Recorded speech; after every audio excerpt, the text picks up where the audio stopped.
자, 155페이지에 주택연금이 되겠습니다. 자, 작년 시험에도 정답 지문으로 또 한번 출제가 되었었죠. 자, 이 한국 우리가 주택금융공사에 주택연금 제도가 있어요. 자, 이 한국주택금융공사의 주택연금 제도는 가끔 시험 지문에 또 이 개념이 또 자주 가끔 나오죠. 자, 고령화 사회에 있어서, 이 노년 계층에 있어서 노후 생활 자금입니다. 그래서 이 노후 생활 자금 용도, 자, 이 노후 생활 자금의 용도로 우리가 이 주택을 담보로 저당권을 설정을 해서 한국주택금융공사의 보증을 받아서 금융기관은 주택 소유자에게 매월 일정한 금액을 연금의 형식으로 대출해주는 제도를 말합니다. 우선 개념 잘 이해를 해두시고, 자, 그리고 장점이 나와요. 이 주택연금의 장점을 보면은 담보 대상이 되는 주택에 평생 동안 거주할 수 있고, 또 평생 동안 매월 일정한 금액을 연금으로 지급을 우리가 받을 수가 있습니다. 평생 거주, 평생 지급입니다. 그리고 또 중요한 장점 중에 하나가 주택연금은 국가가 공적으로 보증하고 있다. 자, 이 국가가 공적으로 보증하고 있기 때문에 주택연금 중단 위험이 없다는 장점이 있습니다. 자, 그리고 또 세제상 혜택이 있습니다. 자, 근저당권, 이 저당권 설정 시에는 국민주택 채권 매입 의무를 면제를 해요. 그리고 등록세라든지 지방교육세, 노농촌 특별세도 면제를 해줍니다. 그리고 연금 이용 시에는 이자 비용 200만 원까지는 소득 공제 혜택이 있고, 또 주택 가격 5억 원까지는 재산세를 25% 감면해주는 세제상의 혜택이 있어요, 연금은. 자, 그런데 시험에 나올 때 또 주의를 해야 될 것은 이 합리적인 상속이 가능합니다. 이 합리적인 상속이 가능하는데 주택 처분 가격과 그리고 연금 지급 총액, 요걸 이제 비교를 해야겠죠. 자, 연금 지급 총액을 비교를 하는데, 우선은 주택 처분 가격이 7억이고 연금 지급 총액은 5억이다.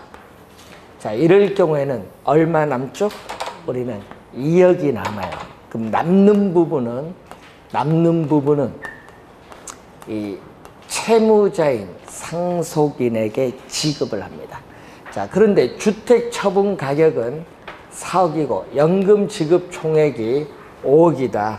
이렇게 연금 지급 총액이 많으면요, 1억이 부족하는데 이 부족한 부분에 대해서는 채무자인 상속인에게 별도 청구 없다. 국가가 보증했기 때문에 국가 부담. 그래서 부족하면 누가 부담한다? 국가가 부담한다. 이 지문을 여러분 2번 우리가 출제를 했습니다. 자, 그리고 우리가 주의를 좀 우선 해두셔야 될 부분인데, 자, 여러분 보금자리론 저번 주 배울 때 한국주택금융공사의 보금자리론은 조기 상환하면요 중도 상환 수수료를 내야 돼요. 그런데 주택연금은 연금 있죠? 주택연금의 우리가 주택연금의 전액 또는 일부를 우리가 상환을 할 때는 중도 상환 수수료, 주택연금의 전액 또는 일부를 정산을 하는 거죠. 정산하고자 할 때는 중도 상환 수수료를 부담하지 않는다. 그 차이점이 있어요. 여기는 중도 상환 수수료 부담하지 않습니다. 자, 그리고 거기 보시면은 가입 가능 연령이 나와요. 자, 주택 소유자 또는의 동그라미, 또는 둘 중에 하나. 주택 소유자 또는 배우자가 만 60세 이상인데 주택 소유자가 55세, 배우자가 62세, 연금 가입이 가능합니다. 자, 그래서 주의해 두시고 확정 기간 방식이 있어요. 여러분, 고객이 선택한 일정 기간인 확정 기간인데 확정 기간 방식인 경우에는 어떻게 돼요? 주택 소유자 또는 배우자가 만 60세 이상인 자 중 연소자가 얼마? 연소자가 만 55세에서 74세인데 여러분, 이 74세는요 확정 기간이 10년을 말하는 거고요. 55세는 확정 기간이 30년이에요. 그래서 연금은요 84세를 기준해서 설계가 돼 있기 때문에, 그런데 문제는 확정 기간이 5개가 있거든요. 25년, 20년, 15년 해서 이렇게 5개가 있는데 그 중에 55세일 때는 요거 30년 선택이 가능하고 74세일 때 뭐가 가능하다? 10년이 가능해요. 그럼 얘를 77세면은 확정 기간을 선택할 수 없다는 거지. 74세가 될 때 10년은 선택할 수 있다. 5개가 있습니다. 이 확정 기간은. 자, 그래서 주의해야 될 것은 확정 기간, 그거 좀 주의해 두시고, 그리고 거기에 보면 주택 보유수를 보면 처음 도입 2007년도에 처음 도입을 할 때는 이 부부 기준 1세대 1주택 소유자를 대상으로 했거든. 처음 도입을 할 때는. 그런데 이게 이제 기간이 이제 경과하면서 새로 도입된 게 있어요. 자, 두 번째가 뭐죠? 보유주택 합산 가격이 9억 원 이하인 다주택자인 분. 그럼 주택이 4채가 있는데 합산을 했는데 9억 원 이하다. 그럼 연금 가입이 가능하다. 9억 원 이하인 다주택자인 분 연금 가입이 가능해요. 그러면 1주택 소유자와 이 9억 원 이하인 다주택자, 이 둘을 제외한 2주택자가 있어요. 이 주택자는 3년 이내에 주택 한 채를 처분할 조건으로 가입이 가능하다. 여러분, 지금 아파트 살고 있는데요. 아파트를 분양받았어요. 그럼 일시적으로 어떻게 돼요? 2주택이 될 수 있죠. 그럴 경우에 여러분 분양받은 아파트 이제 입주에 들어가서 살면은 한 채를 뭐 한다? 기존 아파트는 처분하라, 이런 얘기입니다. 자, 연금 이제에 있어서 주택 보유수입니다. 부부 기준입니다. 자녀는 몇 채 가지고 있어도 관계없고요. 여러분 상가 가지고 있어도 관계없어. 하여튼 우리가 주택을 따집니다. 자, 우선은 이 시가는 한국감정원 인터넷 시세를 보고 거기 없으면 국민은행 인터넷 시세를 보면 되는데, 담보가치가 아니라 시가 9억 원 이하인 우리가 주택법상 주택입니다. 다가구주택, 단독주택, 다세대주택, 연립주택, 아파트, 주상복합 아파트도 포함합니다. 그런데 주의할 건 지방자치단체에 신고된 노인복지주택, 일명 실버주택이라고 하는 건데 노인복지주택도 포함이 되는데, 주의할 건 확정 기간 방식인 경우에는 노인복지주택을 뭐한다? 제외한다. 확정 기간 방식인 경우에는 노인복지주택을 제외한다.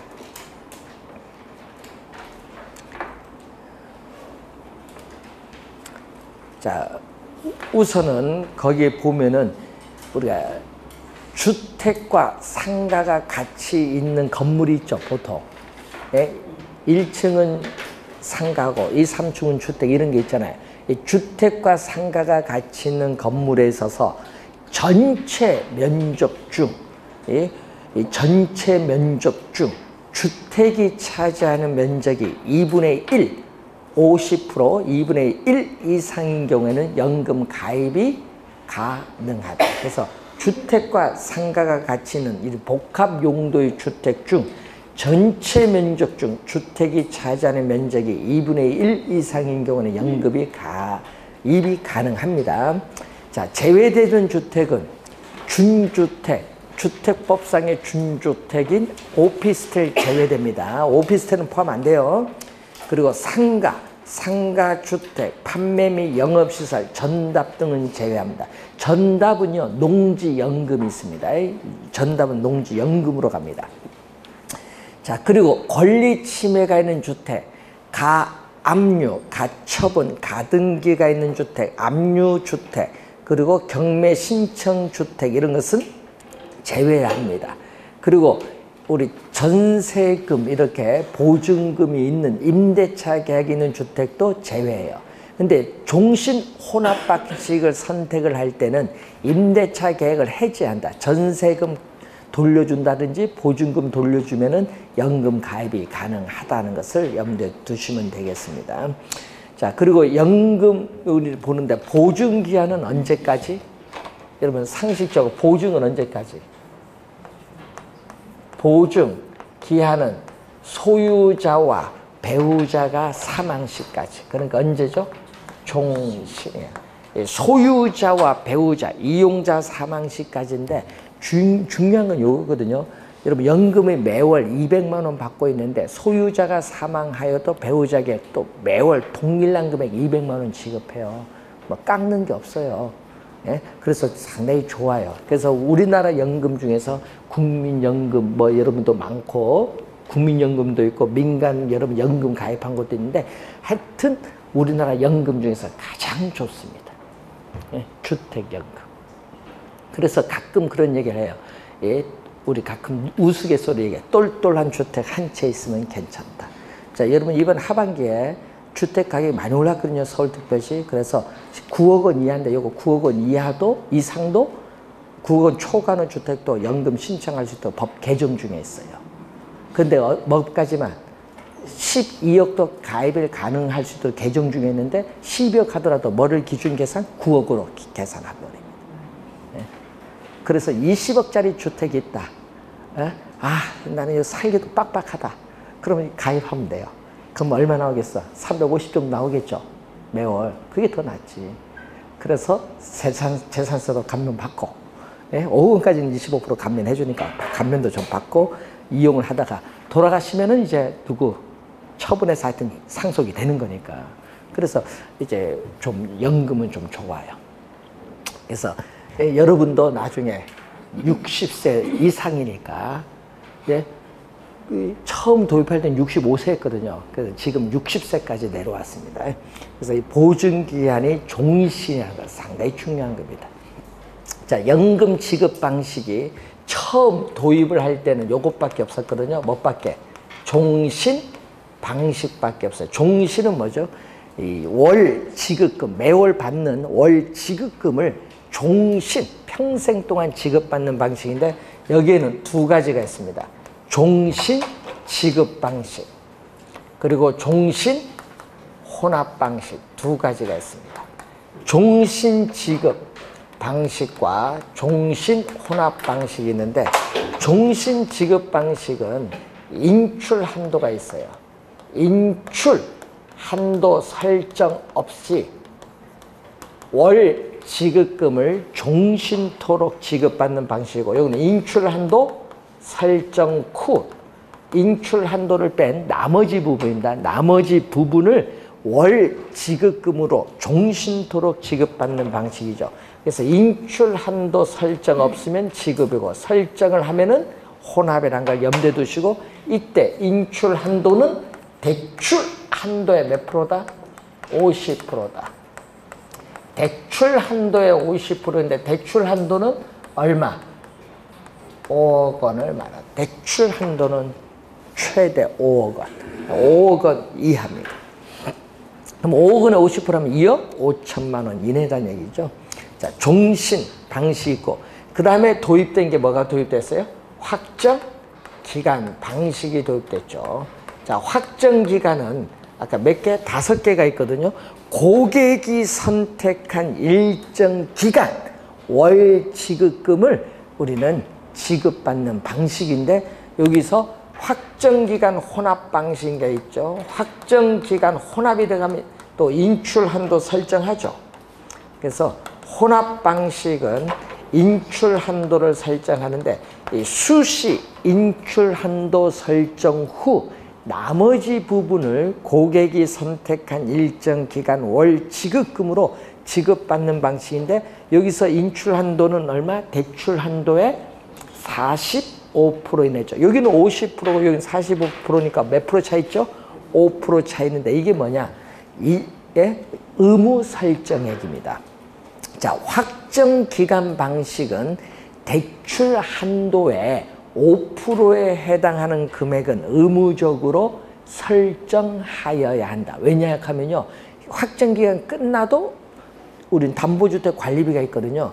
그래서 월 지급금 종료 후에도 담보주택 관리비, 의료비로 지출해야 되니까 우리는 의무적으로 설정을 하는 겁니다. 5%, 대출 한도의 5%에 해당하는 금액입니다. 자, 그리고 이 박근혜 정부에 도입된 게, 여러분 뉴스에서 많이 들었죠. 주택연금 3종 세트라는 용어를 많이 들었는데, 그 3종 세트 중에 여기 있어요. 주택담보대출 상환용 주택연금이 있어요. 거기서 나오는 게 대출 상환 방식이라는 게 있어요. 대출 상환 방식. 그러니까 여러분, 대출을 받았는데 원금이자 갚기가 너무 버겁다, 부담이 된다, 그때 요걸 신청하는 거예요, 연금은. 그러면 인출 한도가 50% 이내를 높여버려요. 그래서 주택담보대출 상환용으로 인출 한도를 높입니다. 얼마? 인출 한도를 50% 초과 70% 이내. 이 인출 한도를 일시에 한꺼번에 찾아서 써요. 뭐야? 금융위원 돈 대출받는 거 갚는다는 얘기죠. 찾아 쓰고 나머지 부분을 종신토록 지급받는 방식이에요. 그게 바로 뭐죠? 대출 상환 방식. 그리고 또 여러분, 연금에 우대형 주택연금이 있어요. 거기서 나온 게 또 우대형 주택연금의 우대 방식이라는 게 있어요. 자, 우대 방식이 있는데, 자, 우대 또 지급 혼합인데, 우대는요, 주택 가격은요, 우대를 해줘야 되니까 주택 가격은 1억 5천만 원 이하. 그리고 1주택 보유자가 어떻게 돼요? 월 지급금을 최대 몇 프로? 17% 우대받을 수 있다. 최대. 그래서 우대 지급 방식은 인출 한도는 설정 없고, 밑에는 설정하죠. 인출 한도 설정 없이 우리는 우대받은 월 지급금을 종신토록 지급받는 방식인데, 대출 한도의 몇 프로? 우대형은 45% 이내입니다. 인출 한도는. 인출 한도 설정 후 나머지 부분을 우대받은 월 지급금으로 종신토록 지급받는 방식은 우대 혼합 방식이죠. 4가지가 있습니다. 자, 주택연금 3종 세트, 아까 주택담보대출 상환용 주택연금도 있고요, 우대형 주택연금도 있고, 보금자리론 연계주택연금도 있어요. 3가지. 자, 그걸 보시면 되고, 대출금리가 나오죠. 156페이지 보시면은 대출금리는 변동금리. 자, 여러분, 보금자리론은 대출 실행일부터 만기까지 고정금리지만은 뭐는 주택연금은 변동금리야. 기준금리의 가상금리인데, 여러분 처음에 우리 도입을 할 때는, 처음 도입을 했을 때는 요 기준금리에 가상금리인데, 여기에 가상금리가 처음엔요 1.1%였어요. 도입 당시는 금리를 상당히 낮게 해서 이 혜택을 줬는데, 지금은 1.1% 없애버렸어요. 그러니까 가상금리로 됐는데, 요게 요즘 높죠. 1.1% 높아요. 그래서 지금은 약간 이자가 높아집니다. 자, 기준금리가 2가지 있어요. 3개월 이자율 조정 주기를 가진 CD 금리가 있고요. 또 잔액 기준, 신규 취급액 기준 2가지가 있어요. 코픽스는. 그 중에서도 신규 취급액 기준 코픽스 해서 2가지 기준금리가 있습니다. 자, 변동금리란 걸 항상 염두에 두고, 여러분 이자 지급액, 이자는 어떻게 돼요? 연금 지급 총액의 가산이 돼요. 그래서 현금으로 직접 납부할 필요는 없다는 것. 자, 상당히 좋은 제도입니다. 자, 156페이지 올해 출제가 또 예상되는 건데, 자, 여러분 작년에 정답 여기서 물었거든요. 작년 시험 정답이 연금 개시, 여러분 연금 신청했거든요. 연금 개시 시점에 주택 소유권이 이전된다 이렇게 출제했어요. 틀린 지문입니다.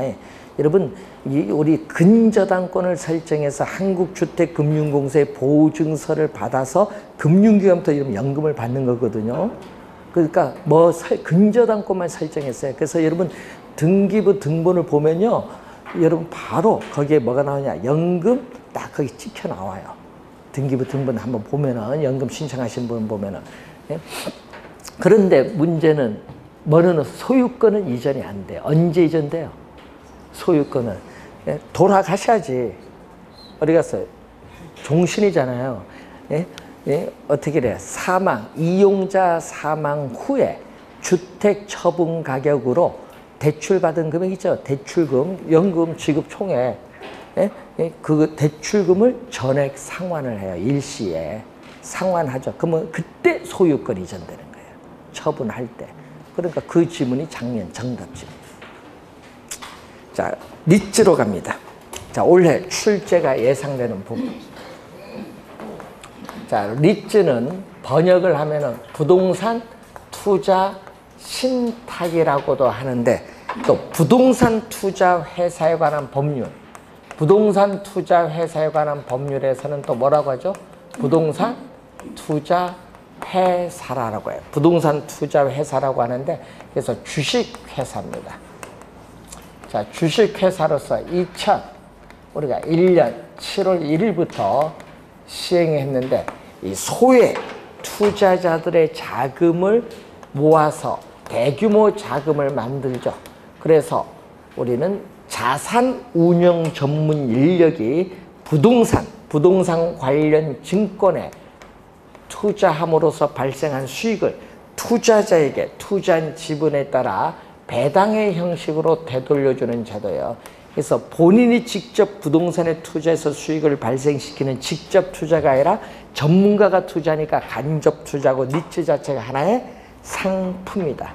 그리고 증권회사에 뮤추얼 펀드에 빗대서 소액 자금을 가지고 대규모 자금을 우리가 가지고 하기 때문에 우리 부동산에 있어서의 뮤추얼 펀드가 니츠다. 대규모 자금을 모아서 투자를 한다는 얘기죠. 자, 그리고 이 니츠는 이 부동산 시장에서의 예를 들어서 이 3천억짜리 건물이 있다. 그 3천억짜리 건물을 우리는 어떻게 돼요? 이 부동산, 이 3천억짜리 건물, 그 부동산을 담보로 한 주당 5천원, 이 소액화, 표준화, 규격화된 뭘로? 주식을 발행해요. 주식, 담보로. 그럼 주식은 뭐죠? 주식이나 채권, 이건 금융자산이잖아요. 그래서 부동산을 담보로 주식을 발행해서 부동산이 이제 뭘로 바뀌죠? 금융자산으로 바뀌면은 이 주식이 이제 자본시장에서 거래가 이루어지는 거예요. 자, 이 주식을 발행을 했거든요. 그래서 니츠를 이 주식을 발행했기 때문에, 즉 부동산을 담보로 우리는 주식이라는 증권을 발행했기 때문에 니츠를 부동산을 담보로 주식을 발행을 하는 증권화라고 합니다. 부동산 증권화의 한 형태라고 해요. 니츠를 부동산 증권화의 한 형태고, 이렇게 부동산 시장과 자본시장을 서로 연계를 해서 나타난 대표적인 상품이 니츠입니다. 자, 여러분 주식을 20% 가지고 있다. 20% 가지면 이 부동산 건물에 대한 지분도 몇 프로? 20% 가지고 있는 겁니다. 그래서 이 니츠는 이 부동산을 지분화한 대표적인 상품입니다. 자, 여러분이 부동산에 직접 투자하면 어떻게 돼요? 그럼 부동산에 직접 투자를 하면은 부동산 경기 침체 시 부동산을 매각해서 현금화가 어렵습니다. 그렇지만 니츠 주식에 투자를 하게 되면은 경기가 침체하더라도 언제든지 증권시장에서 주식을 매각함으로써 현금화가 가능해요. 그래서 황금성 면에서 니츠는 직접 투자보다 유리하다는 장점이 있습니다. 그리고 자산 운용 전문 인력이 부동산 관련 증권에 분산 투자를 함으로써 위험을 분산시키는 효과도 있고요. 또 위탁관리 부동산 투자회사와 기업 구조조정 부동산 투자회사는 이 수익의 90% 이상 배당을 하면요, 법인세가 면제돼요. 우리나라 법인세 25%거든요. 이 법인세가 면제가 돼요. 그럼 법인세가 순이익에 법인세가 면제되면 그만큼 여러분에게 돌아가는 수익은 더 많아져요. 그래서 수익률이 높아진다는 장점이 있어요. 자, 소액 투자자다. 여러분 3천억을 자금을 모아서 투자를 한다. 그러면 자기는 1,000만 원 투자더라도 그 부동산에 1,000만 원 지분이 있는 거예요. 그래서 대규모 소액 투자자들도 대규모 부동산을 소유할 수 있는 기회를 가지는 장점도 있고, 또 주식을 발행해서 일정한 상장 요건을 갖춘 후에는 증권시장에 상장이 되기 때문에 정보를 어떻게 돼요? 공시를 해야 되기 때문에 투명성이 강화된다는 장점도 있습니다. 여러 가지 장점들이 많아요. 자, 그러면 니츠는 시험 문제 나올 때 우선은 법이 많이 나오죠. 부동산 투자 회사에 관한 법률이 이제 출제를 하는데, 자, 이 부동산 투자 회사는 부동산 투자 회사에 관한 법률에서 특별히 정한 경우를 제외하고는 상법의 적용을 받아요. 왜? 상법상 주식회사예요. 그래서 상법상 주식회사입니다. 그래서 발기인을 모집해서 발기인 총회를 가지고 주식회사를 설립을 해야 되니까 부동산 투자 회사는 발기 설립의 방법으로 하여야 한다. 반드시 주식회사니까. 그리고 시험에 많이 나오는 지문이 있어요. 현물 출자에 의한 설립을 할 수 없다. 이 부동산 투자 회사는 현물 출자한 설립을 할 수 없다. 꼭 명심해야 됩니다. 시험에는요, 이따로 많이 냅니다. 자, 자기관리. 부동산 투자회사는 크게 세 가지. 이 자기관리 부동산 투자회사, 그리고 위탁 관리 부동산 투자회사, 그리고 기업 구조 조정 부동산 투자회사 세 가지로 나누거든요. 자, 이때 여러분이 기업 구조조정을 목적으로 설립된 이것은 기업 구조조정을 목적으로 하기 때문에 영속적이 아니라 한시적으로 운영이 되고요. 뮤추얼, 소액 자금을 모아서 대규모 자금을 만들어서 이 뮤추얼 펀드 형태로 운영된다. 기업 구조조정 부동산 투자회사는 이 뮤추얼 펀드 형태로 운영된다는 점. 자, 우선은 개념을 또 많이 출제하죠. 자, 여러분이 개념을 또 출제를 많이 합니다. 자, 우선 개념 중에서도 어느 거죠? 출제를 할 때 자기관리가 한 4번 출제인데 2번 정답 지문 물었습니다. 자, 자기관리 부동산 투자 회사가 이제 나오고 있는데, 자, 여러분이 157페이지 위에서 한 6, 7번째 보시면은 자산 운용 전문 인력을 포함한 임직원을 상근으로 두고 자산의 투자 운용을 직접 수행하는 회사를 자기관리 부동산 투자회사인데, 그 지문을 진짜 많이 출제한다는 얘기고, 또 뭐죠? 우린 자기관리 부동산 투자회사는 본점 외에 지점을 설치할 수 있고 직원을 고용하거나 상근 임원을 둘 수 있다. 이런 회사를 뭐죠? 실체회사라고 해요. 그런데 위탁관리 부동산 투자회사와 기업 구조조정 부동산 투자회사는 이 자산의 투자 운영을 직접 수행을 안 해요. 누가 한다? 이 운용을 뭐에? 자산 관리 회사에 위탁. 자본금은 70억입니다. 이 자산관리회사는 국토교통부 장관의 인가를 받아야 돼요. 자본금은 70억 원 이상인데 자산관리회사에 위탁을 하는 회사입니다. 본인이 직접 안 한다는 얘기죠. 그리고 여기는 뭐죠? 두 회사는요, 본점 외에 지점을 설치할 수 없고 직원을 고용하거나 상근 임원을 둘 수 없다. 이런 회사를 명목회사인데 명목회사를 즉 서류상으로만 존재하는 회사로서 paper company입니다. paper company를 번역해서 명목회사라고 한 거예요. paper company. 자, 우선은 요 내용을 기억해 두시고 우선 시험 문제에 우리 많이 출제가 되는 용어 이 설립 자본금과 최저 자본금 진짜 많이 출제해요.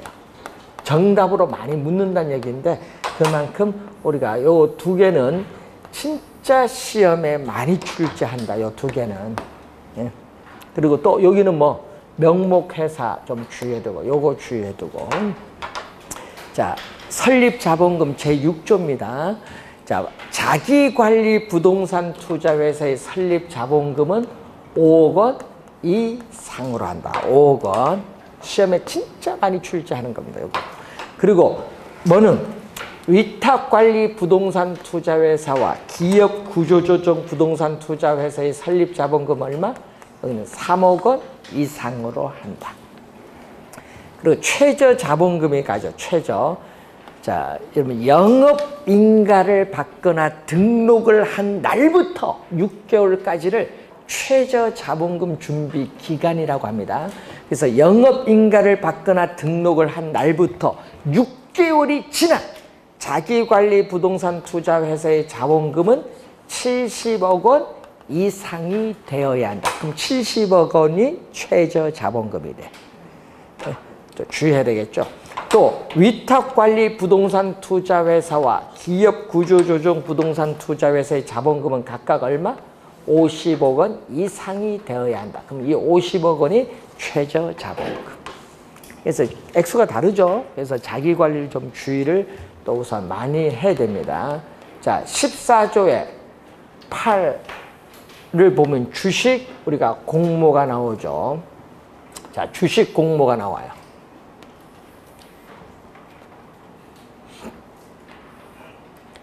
자, 주식 공모를 보면은 부동산 투자 회사는 영업인가를 받거나 등록을 한 날부터 몇 년? 우리가 2년입니다. 2년. 예, 2년 이내에 우리는 부동산 투자 회사가 발행한 주식 총수의 몇 프로? 100분의 30 하면요. 100분의 30 하면 30%입니다. 30% 이상을 일반의 청약에 제공하여야 한다. 하여야는 반드시란 얘기입니다. 자, 기업 구조조정 부동산 투자에서는 성립하지 않습니다. 자, 주식 분산. 자, 여러분 작년에 10월 달에 시험 치기 3일 전에 법 개정됐어요. 그래서 올해는 출제 가능성이 상당히 이쪽이 좀 높다. 1인당 주식 소유 한도입니다. 주식 분산. 뭐가 나오죠? 작년에는요, 자기 관리는 30%, 여기는 40%인데 이걸 바뀌었어요. 이제 뭐가 나오죠? 주주 1인과 그 특별 관계자는 최저 자본금 준비 기간이 끝난 후에는 부동산 투자 회사가 발행한 주식 총수의 100분의 50, 100분의 50은 몇 프로? 50%. 50%를 초과하여 주식을 소유하지 못한다. 이러면 초과하여 주식을 소유하지 못하니까 몇 프로까지는 할 수 있다? 50% 이내까지는 보유할 수 있어요. 몇 프로다 이거? 50% 바뀌었어요. 옛날에 30, 40을 바뀌었습니다. 50%를 초과하여 주식을 소유하지 못한다? 이 말은 50% 이내는 주식을 소유할 수 있다. 기업 구조조정 부동산 투자에서는 적용하지 않는다. 예외입니다. 특례가 인정되죠. 자, 그리고 우린 자산의 구성을 보면 자산의 구성은 요거거든요. 우리는 자산의 구성을 보게 되면은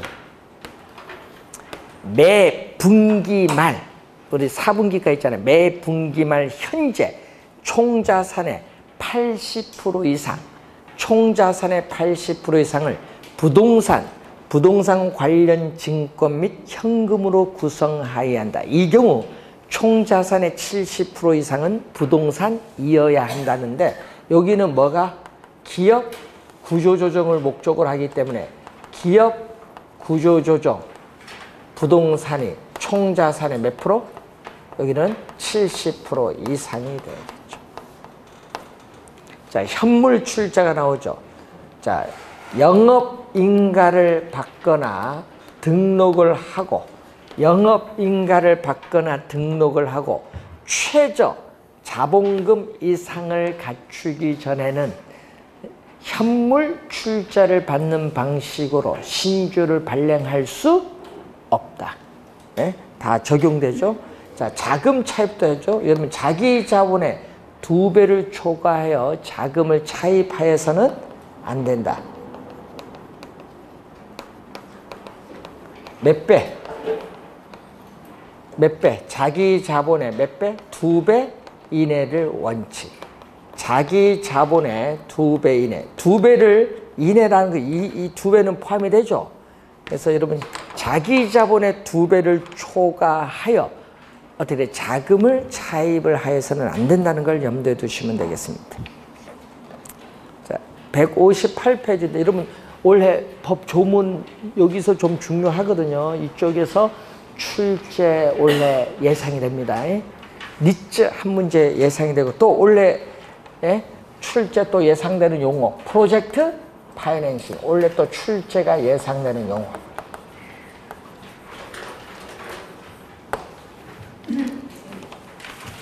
PF. 그래서 여러분, 요즘 뉴스나 신문에 보면요, PF라는 용어가 엄청 많이 나와요. PF라는 용어. 파이낸싱은요, 금융입니다. 그래서 또 프로젝트 금융이라고도 해요. 프로젝트 금융. PF라고 많이 하고 프로젝트 금융입니다.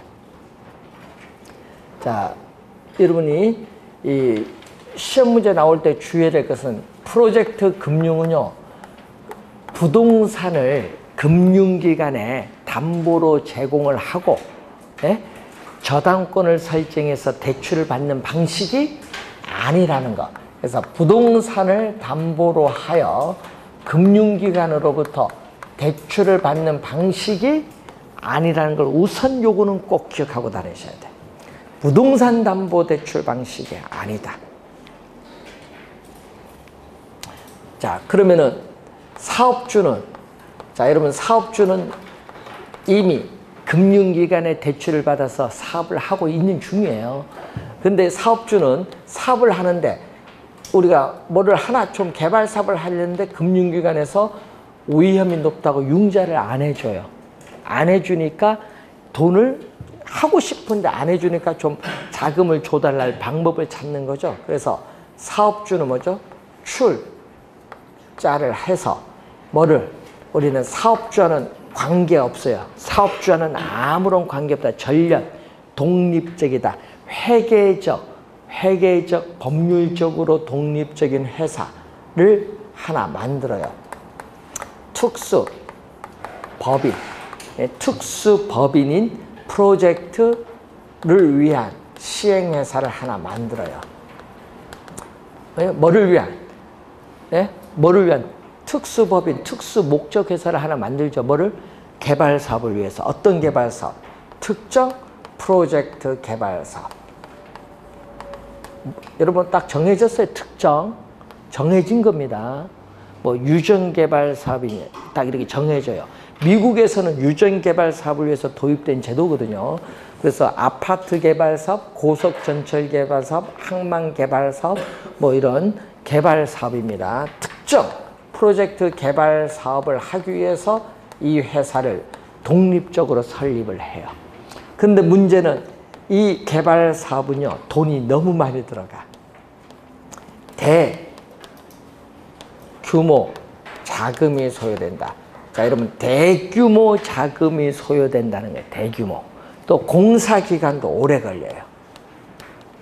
자, 대규모 자금이 소요되고 공사기간도 장기간 소요돼요.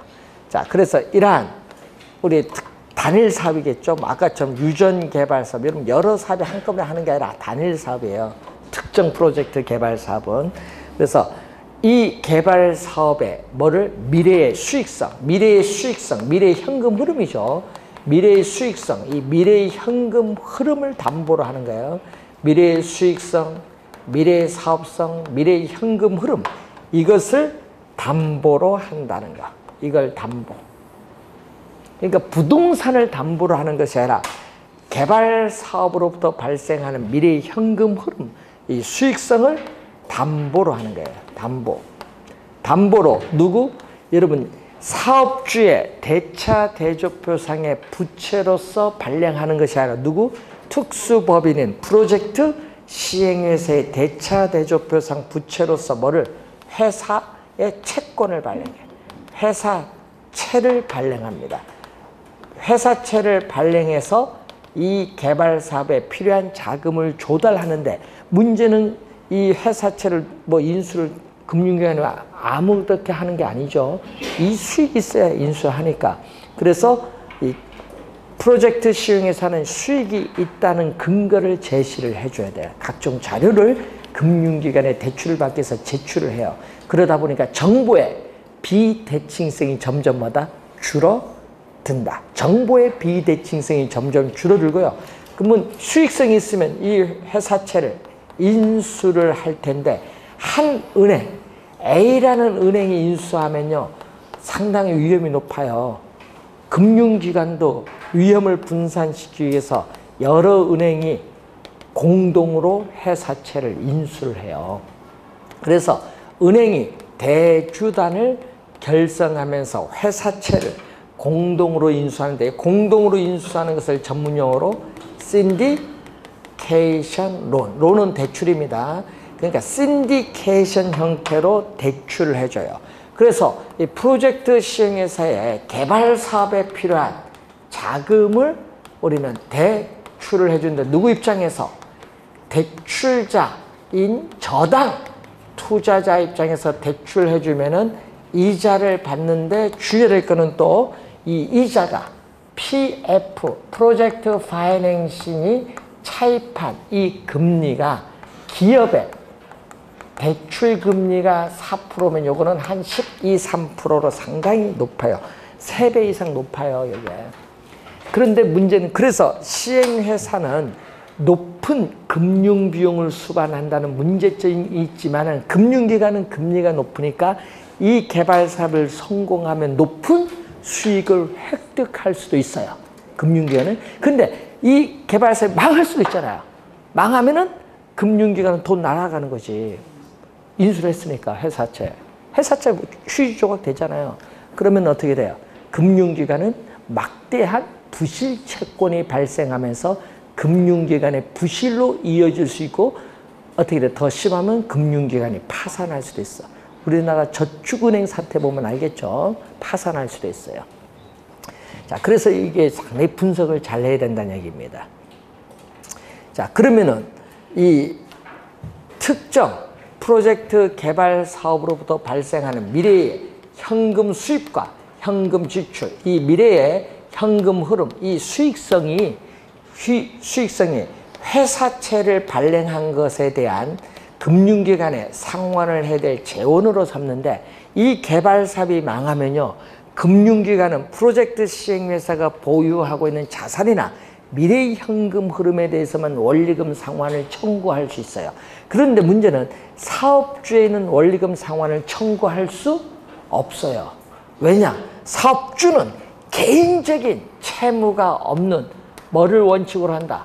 비소극 금융을 원칙이야. 그런데 문제는 사업주도 이 개발 사업에 일정 부분 보증을 했다. 그럼 보증을 하면 갚아야 돼요. 그럼 보증한 부분에 뭐 제한을 둬요. 보증한 부분에 제한을 둬서 그 부분에 대해서는 원리금 상환을 뭐 한다? 청구할 수 있는 제한 소극 금융이 일반적이다. 우리나라인 경우. 뭐를 원칙? 비소극 금융을 원칙으로 하는데, 제한 소극 금융의 성격을 가지는 것이 우리나라는 일반적. 사업주는 프로젝트 시행회사가 조달한 자금을 사업주가 개발 사업에 이용하죠. 그래서 자신의 대차 대조표상 부채와는 아무런 관련이 없죠.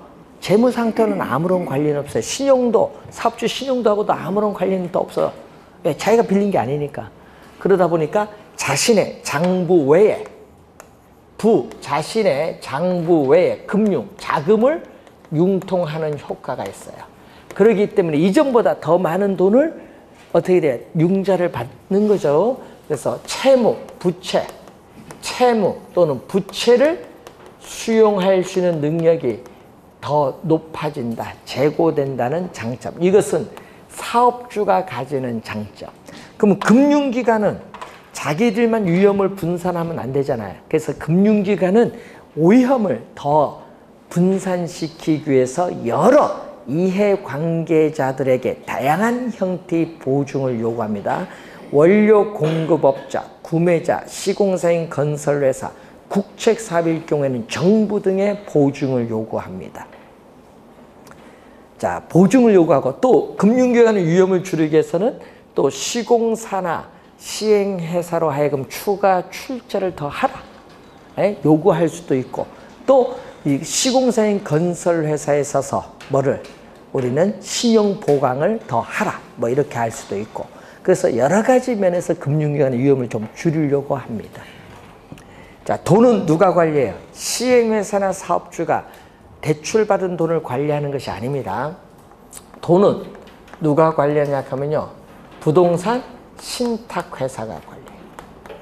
자, 우리나라 부동산 신탁회사는 11개가 있습니다. 뭐 한국토지신탁, KB부동산신탁, 다올부동산신탁, 하여튼 11개가 있어요. 이 신탁회사에서 뭐를 두냐? 에스크로우 계정이라는 게 있어요. 자, 에스크로우 계정, 위탁, 관리 계좌라고 번역하는데, 문제는 이 부동산 신탁회사에서 이 개발 사업에 대한 공사비를 포함한 사업비를 공정하고 투명하게 관리를 누가 한다? 신탁회사가 관리를 합니다.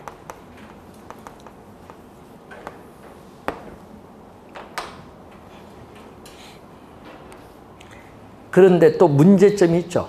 아까 시행회사는 높은 금융비용을 수반한다는 문제점도 있지만요, 여러분 여러 이해관계자들이 개발 사업에 참여하다 보니까 계약 절차상의 복잡성으로 인해서 개발 사업이 오히려 지연될 가능성이 많다는 문제점이 있어요. 또 이 개발 사업이 진짜 괜찮다, 여러분 이 개발 사업이 진짜 유망하다 그러면 금융기관은 대출자 입장에서 자금을 대출해 주는 것이 아니라 누구 입장에서? 지분 투자자, 보통의 일반 투자자인 지분 투자자 입장에서 대출을 해주는 것이 아니라 지분으로서 투자할 수 있죠. 지분을 투자할 수 있어요. 그래서 개발 사업을 뭐죠? 프로젝트 시행회사와 금융기관이 공동으로 뭐 할 수 있다? 수행할 수 있죠. 공동으로 수행을 하는데 이걸 전문용어로 조인트 벤처라고 해요. 조인트 벤처. 그래서 조인트 벤처는 소수의 개인이나 기관 투자자로 구성이 되어 있습니다. 그래서 여러분이 관련해서 올해 리츠와 프로젝트 파이낸싱은 원래 출제 1순위라는 걸 염두에 두시면서 원래 반드시 공부하고 들어가셔야 됩니다. 올해 시험 진짜 중요해요. 자, 계산 문제는 없습니다. 이런 거는 틀리면 안 돼요. 시험에 나오면. 틀릴 것 같아서 그래. 자, 여러분 교재에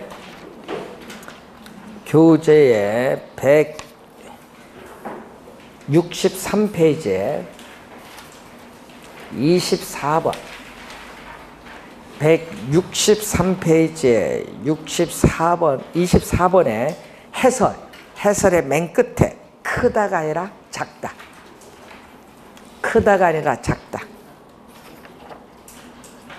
자, 166페이지로 갑니다. 166페이지 38번. 그 맨 끝에 70억 원 해설 70억 원 아니라 해설 50억 원. 자, 이렇게 해서 금융이론을 마치고요. 잠시 쉬고 자, 감정평가이론 170페이지 들어가도록 하겠습니다.